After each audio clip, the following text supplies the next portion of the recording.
After the death of Moses, the Israelites stood at the edge of the promised land. For 40 years they had wandered in the wilderness, and now the time had come to enter the land God had promised to their ancestors.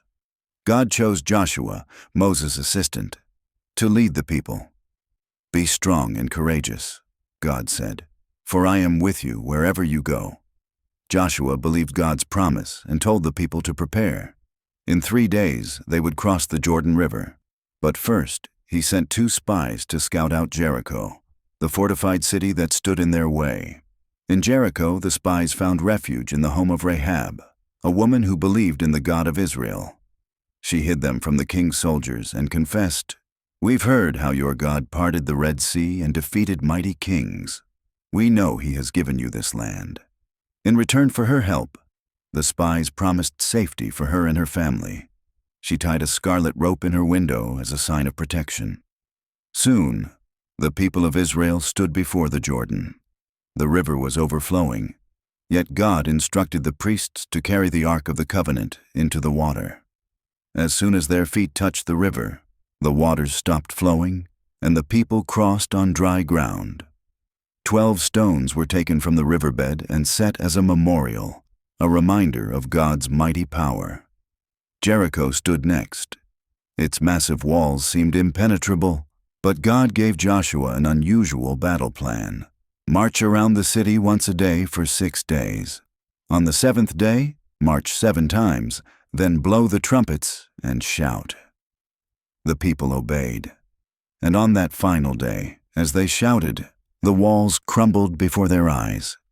Jericho was conquered, and Rahab and her family were spared, just as promised. Encouraged by victory, the Israelites moved on to the small city of Ai, but they were defeated. Joshua sought the Lord and discovered that someone had sinned by taking forbidden items from Jericho. That man was Achan.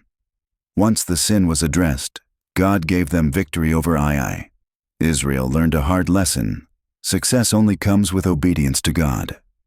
As Joshua continued leading the people, the kings of Canaan joined forces to fight against Israel. When Gibeon, a nearby city, made peace with Israel, 5 kings attacked it. Joshua marched his army to defend their new allies. God fought for them, sending hailstones from heaven and throwing the enemy into confusion. As the sun began to set, Joshua prayed an incredible prayer. "Sun, stand still." And God made the sun stop in the sky, giving Israel more time to win. Never before had God answered a man in such a way.